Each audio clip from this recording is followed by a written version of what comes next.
broke into preacher's house. Let me set the scenery. So one day I'm walking through the neighborhood and I'm looking for something to get into. All of a sudden, I got an urge to go up in this certain house. It was sitting off by itself. I was like, I'm going to go up in there. Yeah, it got to be something in there. So I get to the house and there's an antique car sitting back there by the garage area. Not in the garage, but next to the garage. So I check it out. I was like, okay, this old money right here. You know, that's how I'm thinking. So I get my screwdriver out. I go up on the porch. Check out the area. Nobody's there. Get inside. I got my book bag on my back because I was supposed to been going to school. I started walking through the house and everything. So I'm checking it out. Now inside the house, it kind of looked like it's real old and don't look like a lot of money. Now the outside, it look okay. It's straight. But inside, you could tell there wasn't much in here. So I was like, okay, ain't much in here. I'm just walking and on the kitchen table, there's a box. I went over to the box and I was like, okay, let me see what's in here. I opened the box. As I started going through the box, there's a lot of about almost 50 to 60 envelopes, about that big. And the envelopes are like white with, I forgot what the writing said, but I know it said insurance. It was something to do with insurance money. Inside every envelope was a $50 bill. So I'm like, oh man, I done hit the jackpot. So after looking through about 10 of them, I shut the box back, took the box, put it in my backpack. So I got the backpack on. So I'm walking through the house, just creeping through the house. I'm like, okay, it might be something up in here. You know, it don't look like much, but it might be something up in here. I didn't hit every room because it was the smell of urine in the house. So I ain't really want to be in it too long. So I just looked around real quick. So I turned around. I said, okay, let me get up out of here. As I'm walking out, I hear, ugh. So I'm like, okay, that must be coming outside. Let me peep outside before I walk out here. I look out. There's a man down the road. He just mowing the yard. So you can hear the, you can hear the weed eaters. So I'm like, nah, okay, he down there. The noise started getting closer, but it was a faint noise. I heard it again. So I'm like, dang, is it an animal in here or something? So I started tipping. And I went to tiptoeing down the hall.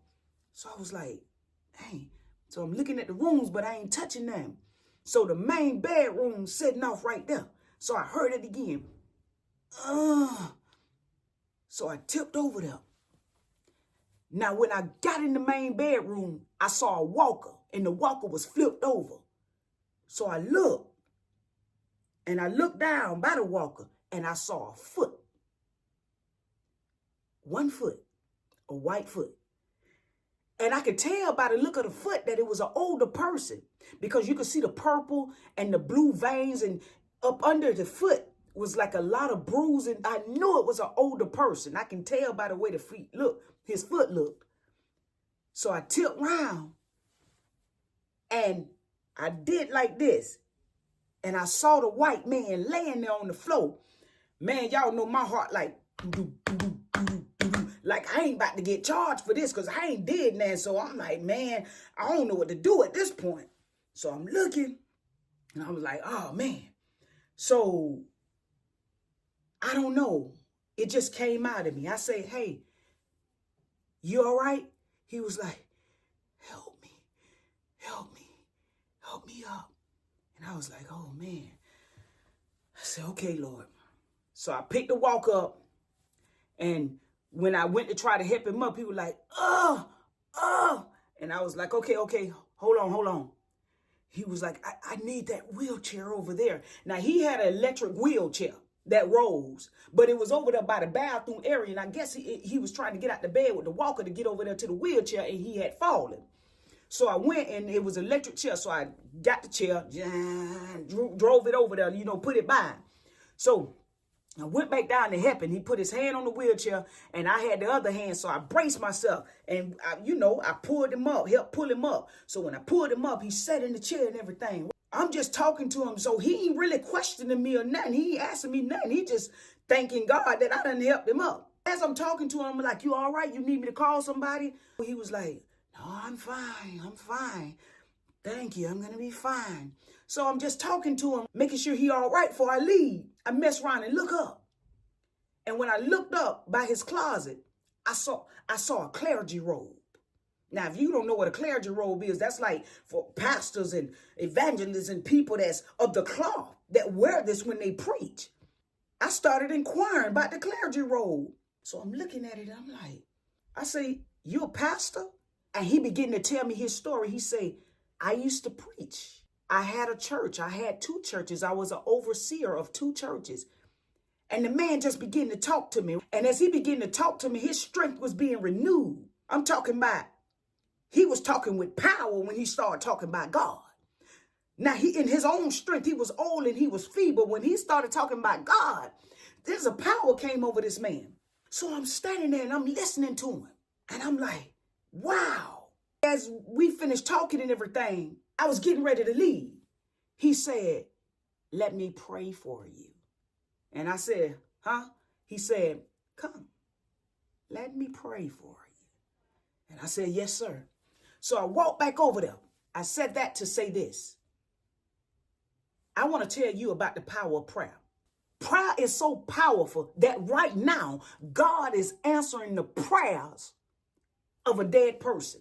I say God is answering the prayers of people that are dead. Your mama prayed for you. Your grandma prayed for you. Your granddaddy prayed for you. Your daddy prayed for you. And they may be in their grave right now, but look at your life. That man prayed for me. When that man began to pray for me, he prayed that one day I'll change lives.